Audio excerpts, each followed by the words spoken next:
Welcome to Lynn Cullen Live, talk radio without the static. Email your questions and comments to Lynn at pghcitypaper.com. And now your host, Lynn Cullen. Hey there. Happy Thanksgiving Eve. Oh, boy.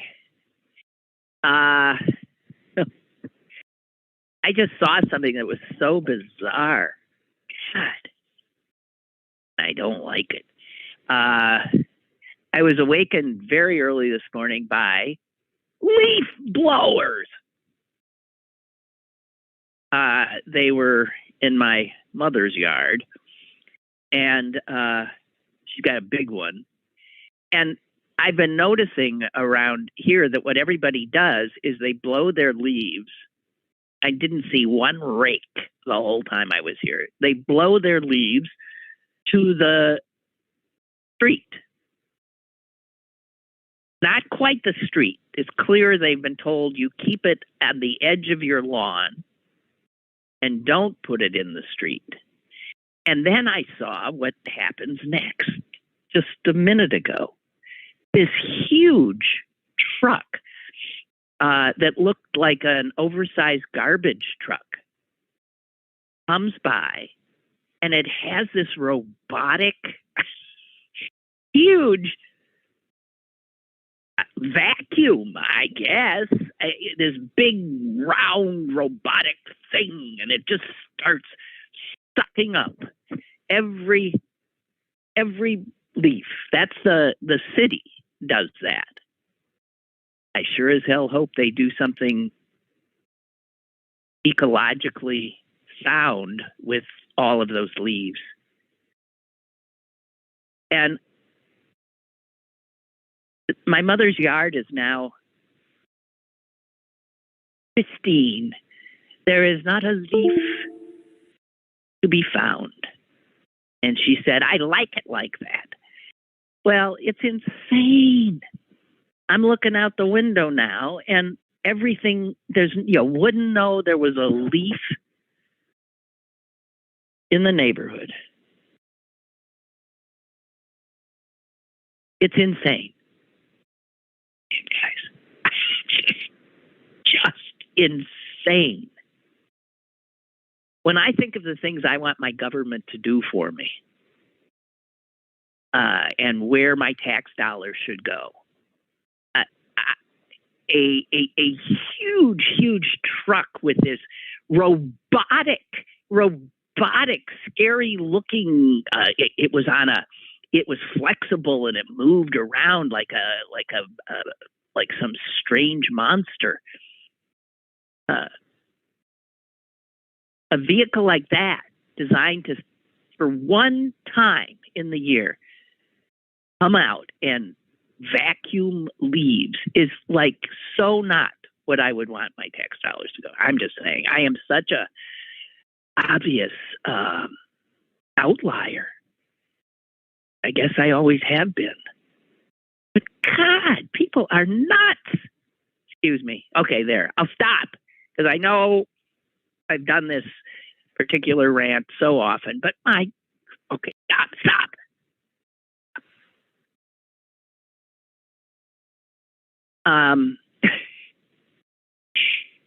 Okay, I came upon a story today that chilled me. It chilled me because as so many stories do chill me now, because I couldn't really wrap my head around what the reporter was trying to tell me. I literally couldn't comprehend what this story was about, except that it was about a reality that, first of all, doesn't exist yet, and also that I just don't comprehend. Let me, in case you didn't happen to see this, it's about ink. It's the creation of ink that is alive. Okay, right there, I'm starting to get queasy. The ink in a pen is alive. And it is alive because it is made entirely of E. coli. You know, the stuff that gets in your romaine lettuce and makes you sick. Someone has figured out how to make ink entirely out of these microbes, out of bacterium E. coli. And this ink is, because it is made entirely of microbes, it is alive. So we have live ink. I'm trying to comprehend this as I'm sharing this with you. And it says here that this ink flows like toothpaste.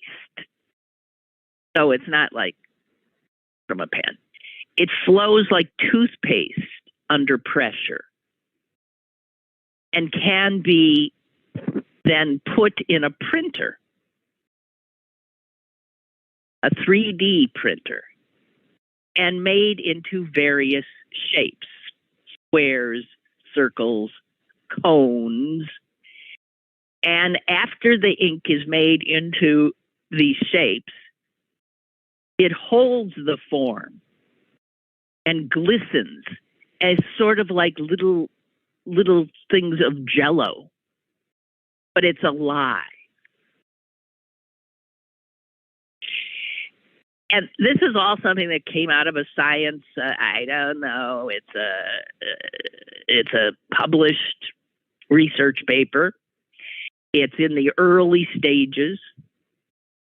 The material is still in development, but the people doing this research suggest that this ink, this living ink, could be a crucial renewable building material. And here's the creepy part. Okay, so we can make buildings, perhaps, out of this. And the cool thing about it, it is able to grow. It's alive. It is able to grow and heal itself. Like you make a house out of this and there's a crack in the ceiling, it'll heal itself. And it says here, this could be the thing that is absolutely ideal for constructing sustainable homes. God.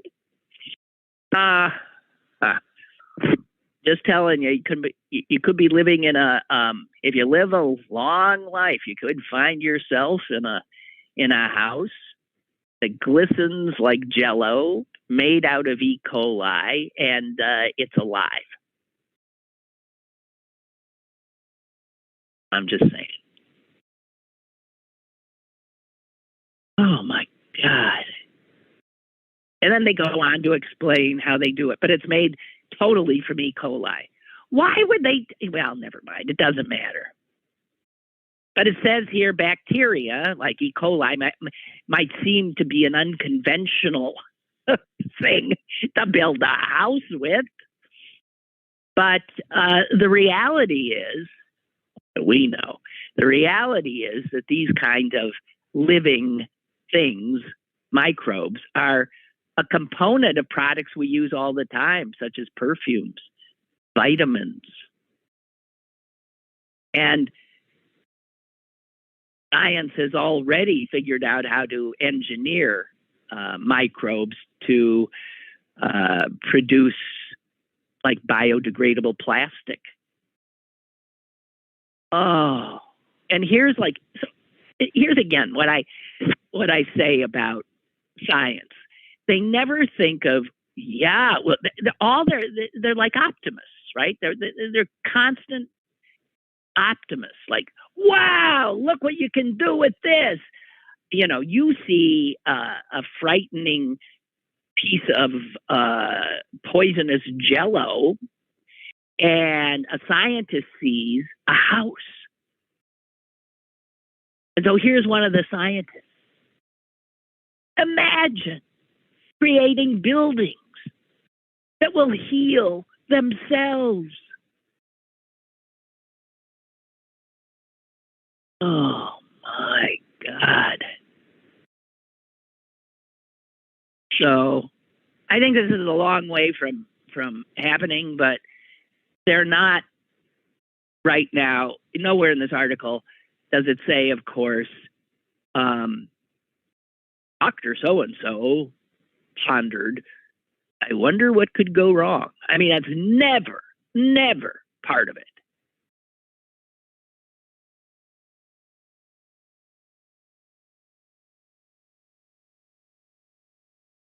I thought this was done. It just keeps going.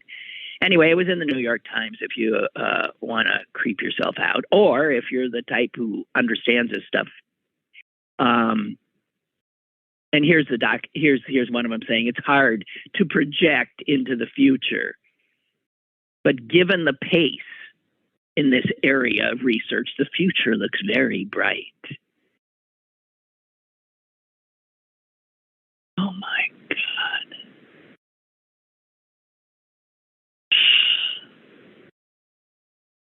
One of the guys says we can put buildings on planets, other planets on the moon with this stuff. Wonderful. Leave me out. That's all I'm saying. Leave me out. I got enough stuff going on now that I can't deal with, like leaf blowers. And they're making jello houses out of E.coli. Oh, dang it. Hey, being here with my mom as long as I have now, I have seen how we all get these robocalls, right? As a matter of fact, since I've been here, I've been getting, yesterday alone, I got 6 calls within 45 minutes because it's logged. The phone keeps a log of it, from some godforsaken place in New Mexico. They called literally about every 8 minutes. And obviously I never picked up. But the incessant nature of this particular character was something I had never experienced. And I figured out how to block that particular number fine. So an hour later, I start getting calls, repeated calls from someplace in South Dakota. Now, my mom on her landline, this was on my cell, which is mind-blowing because it didn't used to happen, right? This on my mom's landline, her phone, 99%, and this is not surprising, of the times the phone rings, it is a robocall. My mom, as you know, is extremely old, and she is wired to, when a phone rings, she picks up. All her life, that's what you did. Susan and I and Bill have finally gotten her to do that a lot less and to be more skeptical. But old people get confused, they get anxious. Could be somebody, who knows? Do I maybe know that number? And it occurred to me as I watched the anxiety that is produced in my mom's life by this incessant trolling, of how little, speaking again of government, how little our government does to rein in this kind of intrusive, I don't know what to call it, attempts to separate us from our money. I mean, at the end of it is, even in the mail she gets, so most of the snail mail is come-ons too. It's not, you know that, and your come-ons and ads. And she reads every one of them. You know, I look at the envelope and toss them. because that's what she's done all her life, she opens them. And then she reads them. And she came in yesterday and saying, what do you think about? I think I should give to this. You know, your dad fought in World War II. And it was a come on for a museum in New Orleans, I don't know what. And the come on was my dad's name would be put on a plaque when you walked in. And she really was going to do that. I talked her out of it. I said, do it if you want, but no. And I was thinking, our government could protect old people living alone, targeted by people on their telephones and through the mail. And they don't, they believe people. And they don't realize how quickly I had read something last night about how we don't protect our children. We don't protect our children from the come-ons they get when they're on the internet. And kids are on the internet at an extremely young age now. And parents aren't sitting watching everything. And there are incredible come-ons being made to our children. And there have been efforts by the federal government, by Democrats in the federal government, in particular Senator Markey, who has tried year after year after year after year to get the government to safeguard children, to make these come-ons illegal. And don't tell me they couldn't do the same for vulnerable old people. I don't know who said it, but I do remember once saying that you can judge a culture by simply looking at how it protects its most vulnerable. And its most vulnerable are, of course, its elderly and its children. And guys, I always thought that was a good measure, a fine measure. And we fail. We fail. But we do. Our government does give us these vacuum, and pretty soon they'll be like robotic. There won't even be anybody making it. There'll just be these leaf gobbling robots that'll come by. Oh, God.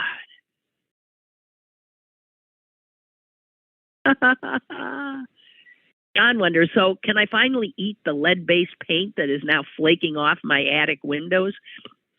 Not sure I understand that, but it made me chuckle anyway. I wouldn't do it. I personally wouldn't do it. Lynn wants to thank me for that key fob story, my travails yesterday that had me driving over 60 miles so that I could start my goddamn car. And she says, thoroughly enjoyed the story. Well, I'm glad. I will suffer for you. It is true.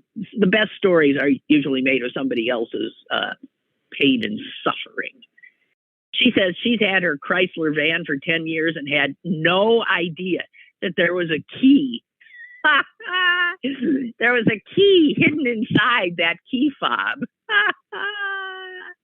And she said, I told my friend who drives a newer Chevy, and he found a key in his key fob too.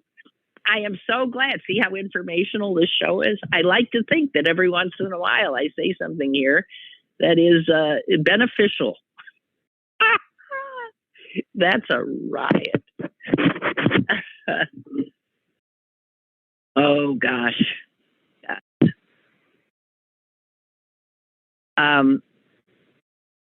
I came upon two things that sobered me up about Thanksgiving tomorrow.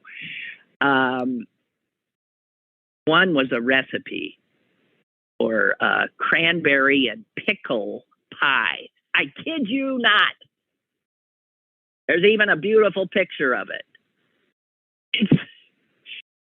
It's a pie. The filling is cranberry red, and scattered on top of the cranberry red are little pickle chips, slices. Yeah? I don't know if they're sweet or if they're dill. Pickle and cranberry pie. Apparently, it's something that's big in Utah. I don't believe it. This is one of those things where to be skeptical is probably a really good. Are you hearing the leaf blowers? They're back. You know what they're doing? It's unfucking believable. Now we got guys employed by my mother who are back cleaning up because the robot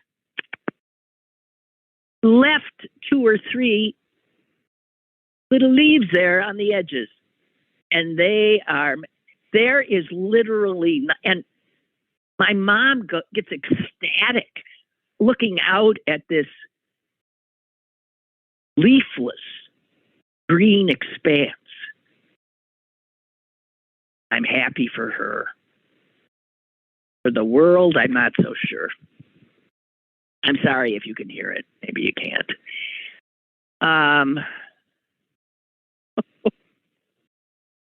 So there's been a lot of news, and invariably it's horrific.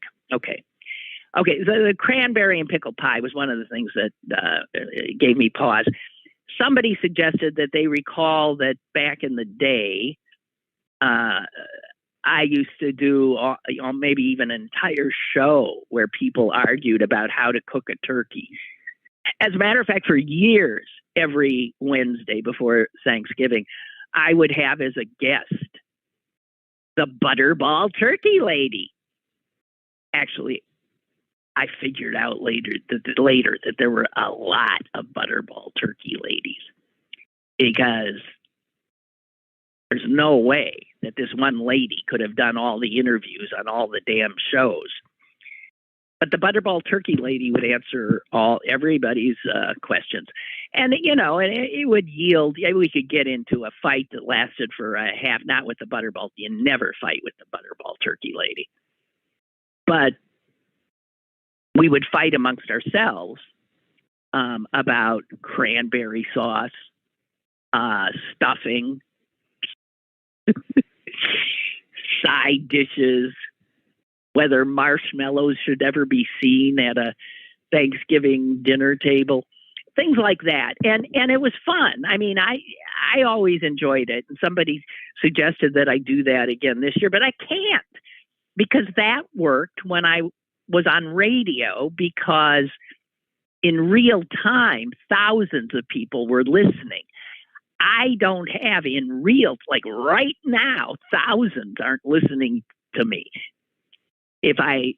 Sometimes by the end of, in 24 hours, it might be 1,000 people.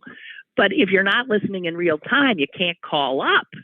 So that's why what I do now is so different from radio in that the real-time audience is limited, which limits the number of callers, which limits the ability to do a fun kind of silly show like that, to give us a measure of respite from the horrors of reality.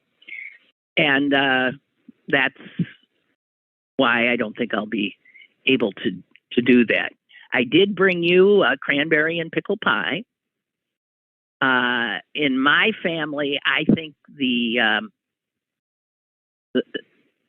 cranberries that we like are just the ones that big hunk of gelled, that big that comes out of a can, that looks like a 3D printer ink, E.coli cranberry. It looks exactly like that. That's it.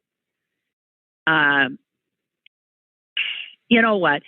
all families. This is where, like, what was so funny about these kinds of shows is that this is all, there's no right or wrong, although I'm not sure about Cranberry and Pickle Pie, but it's what your family does. And that's where comfort food comes from. Barbara says, yeah, I remember the question of mayonnaise or Miracle Whip for potato salad. That's the only one that came close to violence. Yeah. Boy, man, people were nuts on that one. That couldn't have been Thanksgiving. People don't do potato salad. Why would we have been doing that? Maybe it was some, picnicky kind of holiday. It was maybe July 4th. I don't know. But yeah, that got ugly. Mayo or Miracle Whip. Oh, the good old days. You never know you're in them when you're in them. You just don't. So I have a caller? Well, how wondrous. Kurt. Hello. Oh. Hey. How'd you know it was me? I don't know. I mean, I do know. I mean, okay. Kevin, who's producing the show, somehow knows. Oh, okay. Well, I think we're starting to. I think they're taking names and numbers back there at City Paper. It's helpful to me to know. Yeah, because he said I have a caller, Kurt, from Swissvale, and I thought, what if I hated Kurt from Swissvale? So that's why this is nice information. I could say, well. But I don't want people to think when I don't take the call that I'm thinking, oh, I saw who it was. And because no, because usually I don't know. No, I just say, they tell me you have a caller. I must be in another database. Yeah, they got your number.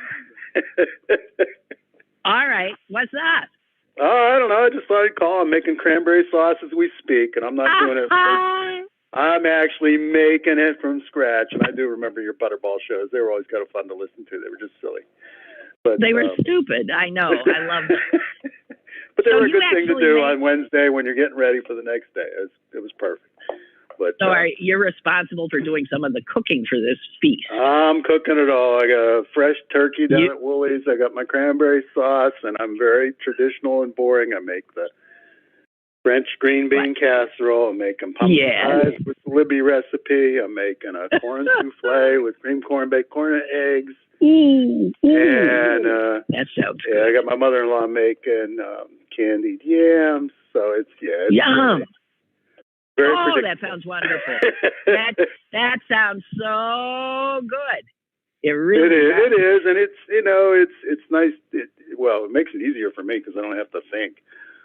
I mean, I'm all for the menu, but not when I'm doing all this. Exactly. So you actually you get like real cranberries. I get real cranberries, and what do you do? It's real simple. You put in sugar and water in accordance with the recipe on the bag, and when really?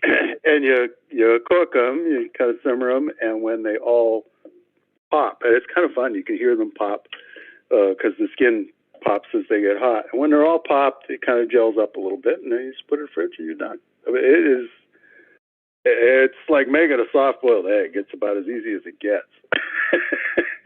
And it's good. Well, It is good. It's very good. It's obviously very sweet, and I got started on it because there was my family's from Mill Run up around Falling Water, and there was this supposedly secret place where we actually went and picked cranberries.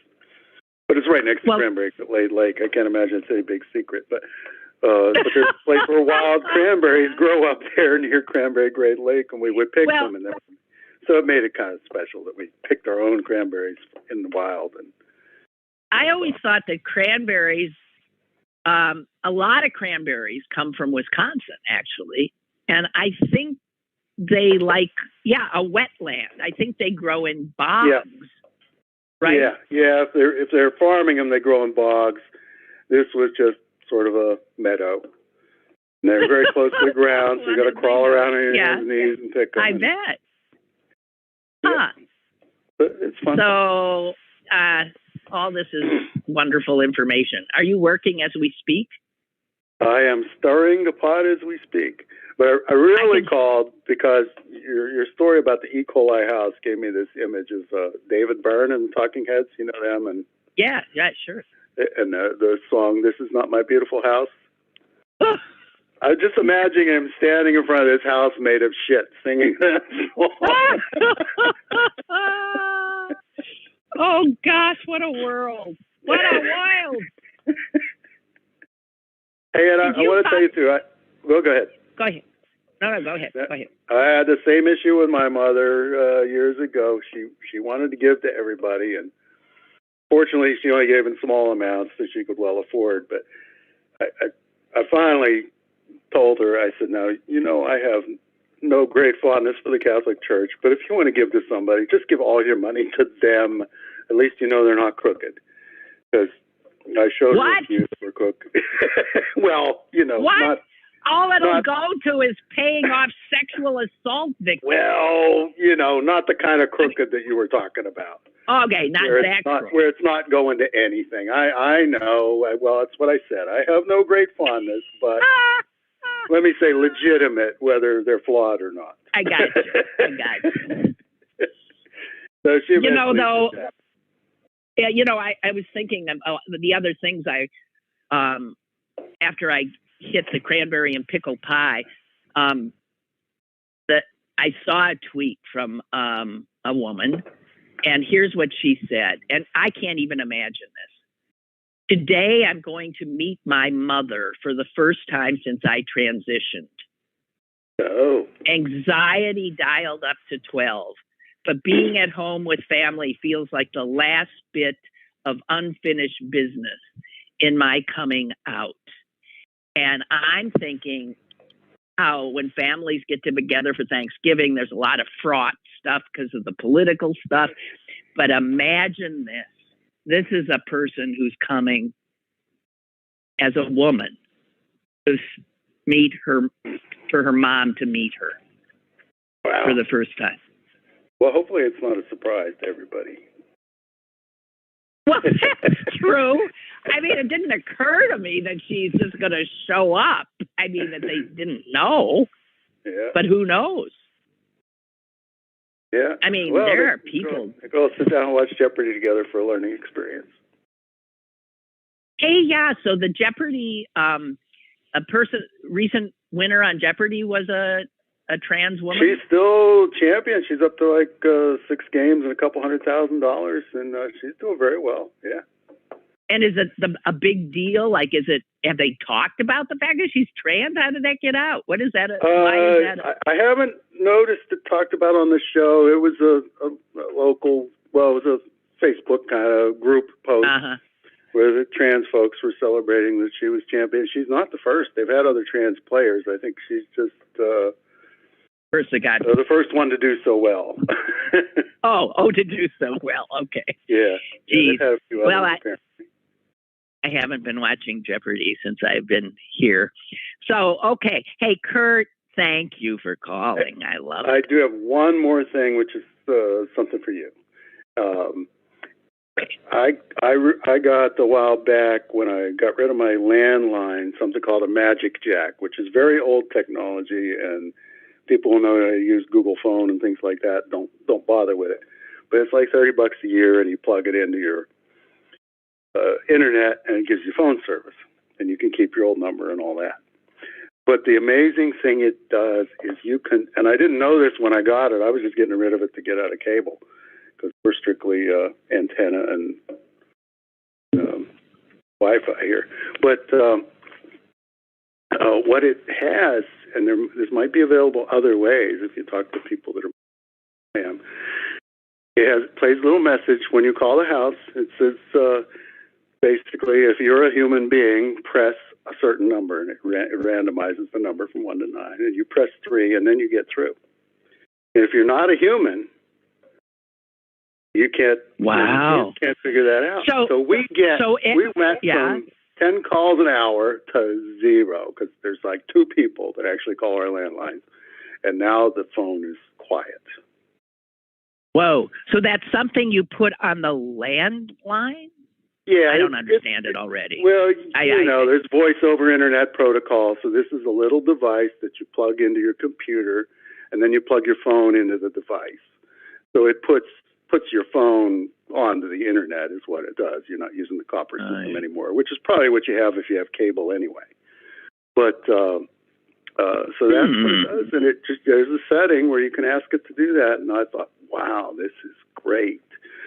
So, you'll get maybe your alma mater and the museum that you gave money to, because those are usually, but not all the political robocalls and not all the, not all the junk. God, it's getting, really, why this is legal is beyond me. It's got to stop. It's ridiculous. I had some of the same ones you did, where I was getting dozens in an hour, and I finally had to set my phone to only accept calls from contacts. And I had my phone on that. That's what it did. I took it off. That's what I'm going to do again. You're right. That's why I'm getting a proliferation anyway. It's ridiculous I thought our homes were our castles, and you can kill somebody in this country if they look cross-eyed at your castle and you feel threatened. But we get to be harassed within our homes all the time. Yep. And the government doesn't do a damn thing about it. I'm just saying. Yep. I'm with you. Okay. Hey, listen, right, before your cranberries start popping, although I'd love to hear that, but okay. Thank you. They're done. I think they've all popped, and it's now kind of a somewhat thickened, and I'm just letting it cool now. Yeah, they just kind of pop. And that's how you know they're cooking. Jeez, I love it. Thank you, Kurt. All right. Happy Thanksgiving. Happy Thanksgiving to you. Bye-bye. Wow. Okay. Now, Barbara says, I recently became aware of this longest running experiment. It's the longest running lab experiment called the pitch drop experiment, which holds the Guinness World Record for the longest running lab experiment. It demonstrates the fluidity and high viscosity of pitch, a derivative of tar, that is the world's thickest known fluid and was once used for waterproofing boats. And what? They're just... okay. Jeez. So that is something being done by some very patient scientists, right? Because it's the longest running, it could go on forever, and who the heck knows. Trying to see what my time constraints are here. Let me quickly run through some of the things that I just grabbed, thinking they were possibly of interest. This one I like. I get stuff from Twitter. I do. I get anxiety from Twitter. I get anger from Twitter, and every once in a while I get stuff that makes me laugh, and that's mostly the stuff that I bother to share with you. But somebody just posted this because this person, like so many right now, are actually on airplanes traveling for the holiday, and it says this: a tragic airplane moment. We've been sitting on the tarmac waiting to take off for 2 hours. Ugh. The guy in front of us fell asleep immediately after boarding. And he just woke up and started getting ready to get off the plane because he thought we'd landed.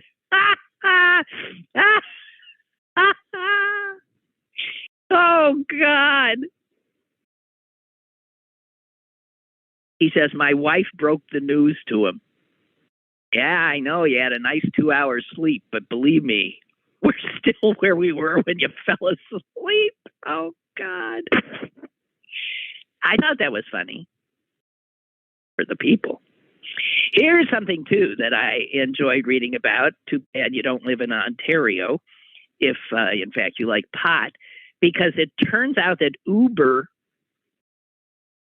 Eats is in partnership with, I don't know, some company, will allow its subscribers to order marijuana in Ontario through Uber Eats and will deliver to their door.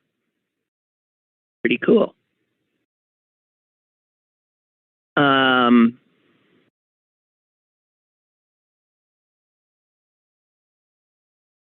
Ed, I don't think that picture came through.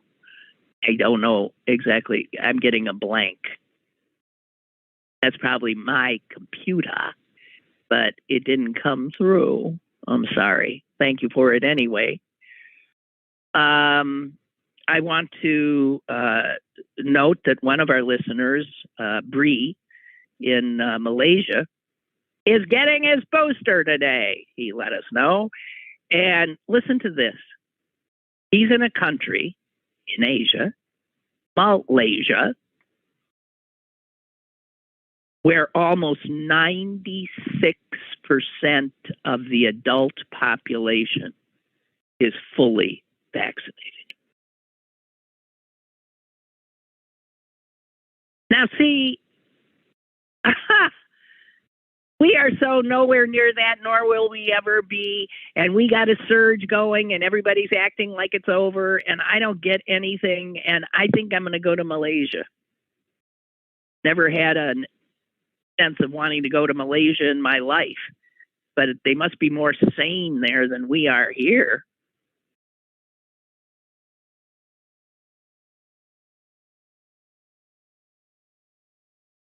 And another listener, Aaron, shared sad news with us. He's lost his dad. Well, Susan gets so mad when I say that about somebody dying. She says she hated it. Well, I've told you this. When people said, "I'm so sorry that you lost your husband," and she would say, "I didn't lose him." She took it as a sense that she had, oh my God, I've misplaced him. If I'd only been more vigilant, I wouldn't have lost him, but I lost him. But Aaron wanted to share a sense of his dad, 75 years old, Robert Emmett Cockcroft. Great name. Butler High School. Served in Vietnam.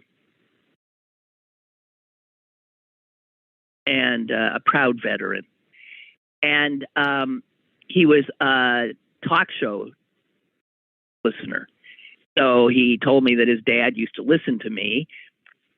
Not just me, he listened to the whole panoply available. He listened to Fred Hansberger. He listened to Doug and Scott Shalloway and Jane Nugent. So he was listening to, he really liked it. Unfortunately, he did have Fox News on in his adulthood. But Aaron tells us he prided himself on checking NPR and the BBC and other sources. Aaron says he was one of the conservative baby boomers that were not radicalized. So he didn't. Oh, they were not radicalized at the time, or you didn't become radicalized as a Republican. And Aaron says, I'm one of the LGBTQ whatevers, and it never, ever mattered to him. So that's wonderful. He sent some pictures. Dad was a handsome man. And his little goofy dog, his father's dog, whose name was Zeus.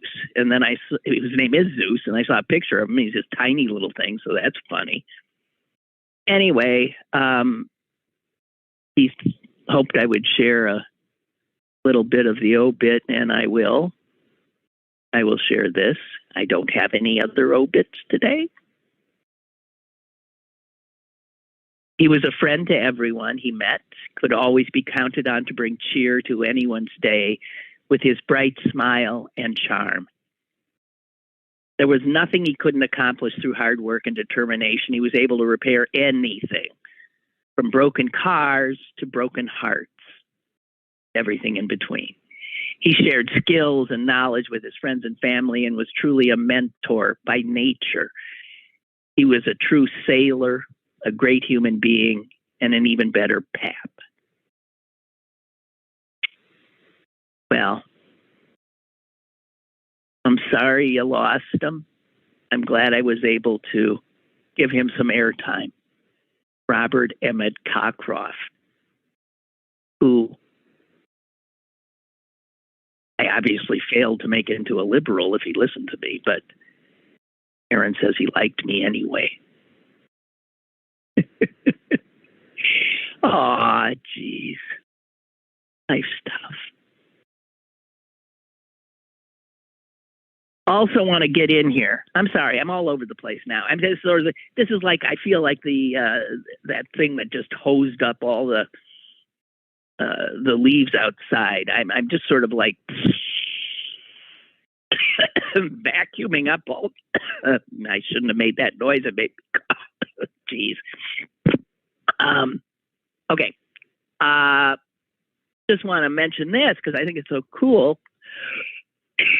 And I didn't know, but Jonathan writes that I had mentioned Pitt football the other day and how they got a really good team and some extraordinary players who are clearly going to the NFL.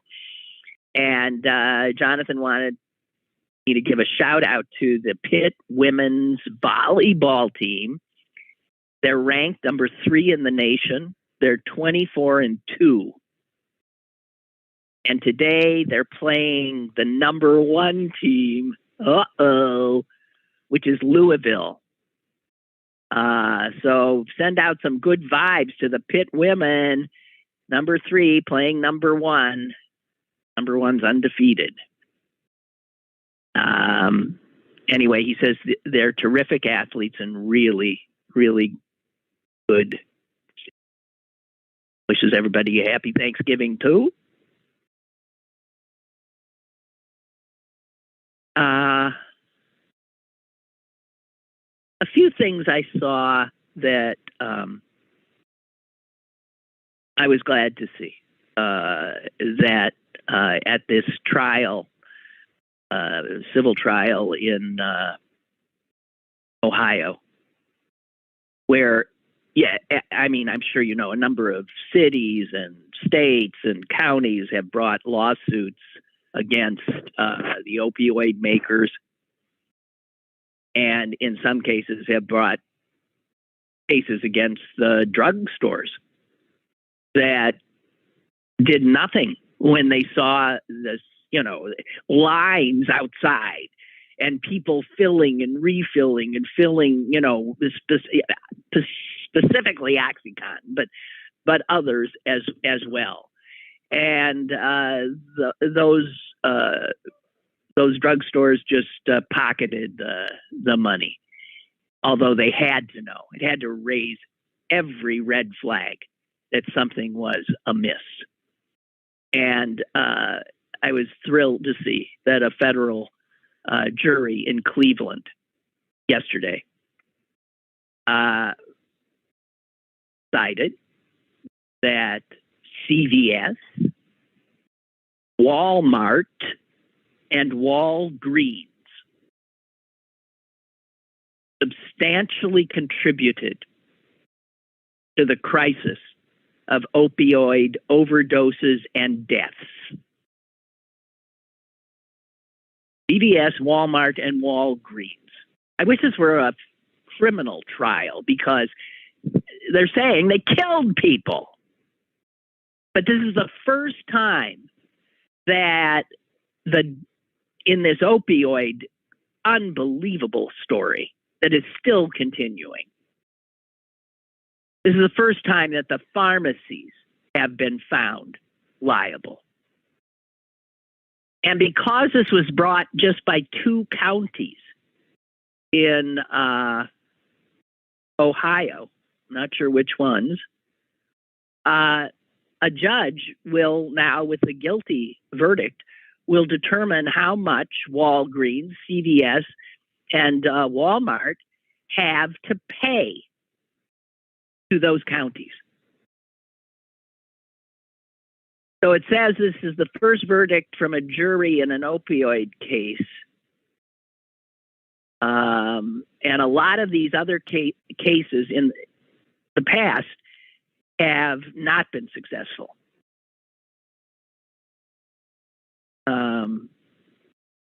It's Lake and Trumbull counties, not far from Pittsburgh, northeastern Ohio. And the jury agreed that all of these big retail pharmaceutical chains, drug chain, store chains, that they willfully decided not to see what they clearly were seeing about suspicious opioid orders, all kinds of stuff that was abnormal, but for them, highly lucrative. You know, I've been watching that, what's it called? You know me, I can't do titles ever. I want to say it's called Overdose, but that can't be it. That Michael Keaton playing a doctor, and it's about, specifically zeroes in on the Sackler family and their guilt in I mean, countless deaths and destructions of communities. And are the Sacklers in jail? No.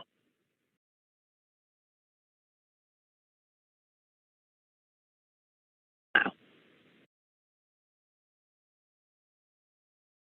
But good for this jury, because the fact is CVS and Walgreens and Walmart made money with every death-dealing pill they happily gave out. And they made a calculation, because if they had refused to fill these prescriptions, they wouldn't have made any money. But they decided they'd make money. And pharmacists are gatekeepers. And here the gates were just thrown open. And my guess that would be a corporate decision, because I cannot believe that at some point some pharmacist or any of those 3 huge corporations didn't say, hey, we got a problem here. I'm seeing something that I've never seen before. In the series that I was been watching with Michael Keaton about this, they show people standing in line outside of the drugstore. People in line, clearly, some of them with the shakes, needing their next, and one after the other goes in, and the pharmacist fills it. Here you go. Here you go. And people actually would run out and immediately some of them would snort the stuff, turn it into powder, and some of them would OD in the parking lots. It's beyond belief, really.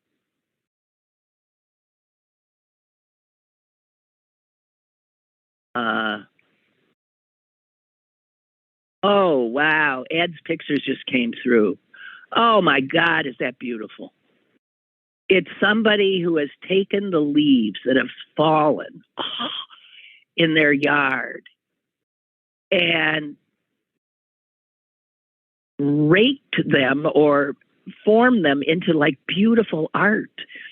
into spiral, just gorgeous art.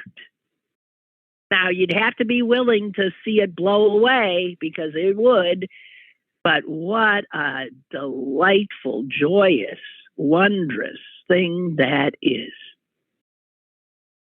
God bless people willing to have that, put that much work into something that they know cannot survive, and that might in fact be gone the next hour.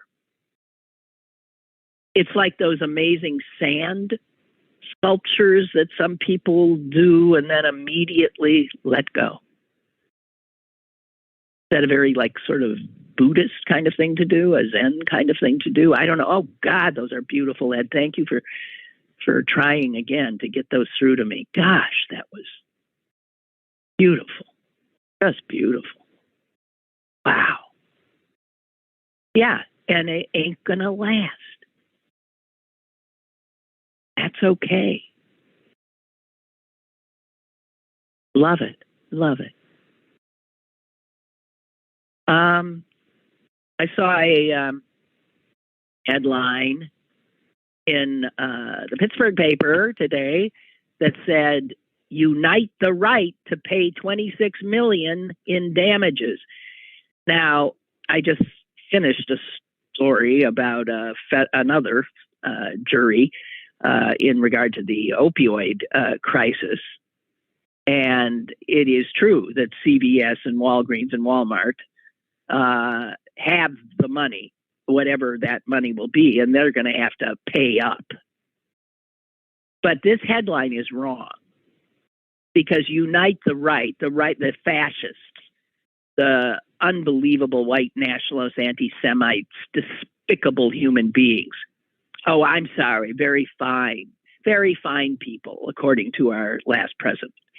Very fine people. The jury there in Charlottesville said that they were, in fact, these individual defendants and the organizations that brought all the joys of Charlottesville, and Jews will not replace us, and the death of Heather Heyer, and the wounding of other people. They said they are liable for all of the suffering that occurred, and they're going to have to pay up $26 million to the victims. But none of the people have $26 million. They don't even have maybe 26,000. And so that's why I take issue with this headline, Post-Gazette. Not a good headline. Unite the right to pay $26 million in damages. No, they won't, because they can't.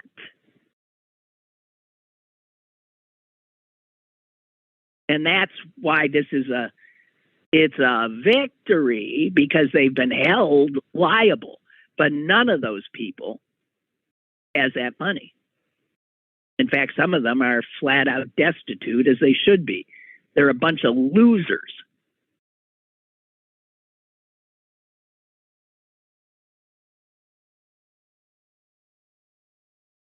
Well, I'll tell you what. I got through some of that stuff, but not everything. And I wanted to, because I see our time is up, I wanted to say how much I do hope that you have a nice holiday. And I'm aware when I say that some people might not have any place to go. And I hope you're able to find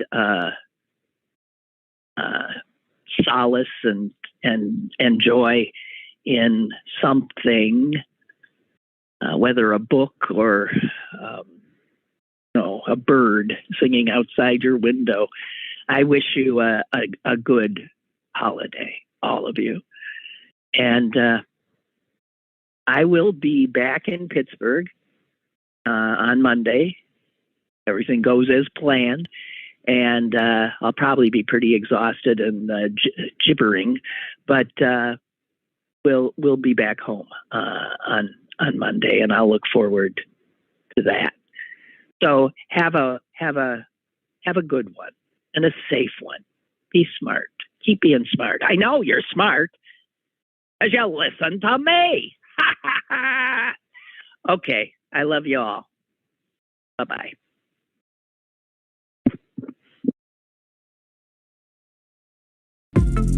Lynn Cullen Live, Monday through Thursday from 10 a.m. to 11 a.m. and archived at pghcitypaper.com. The opinions expressed on Lynn Cullen Live are those of the host and do not necessarily reflect the viewpoints of Pittsburgh City Paper or its advertisers.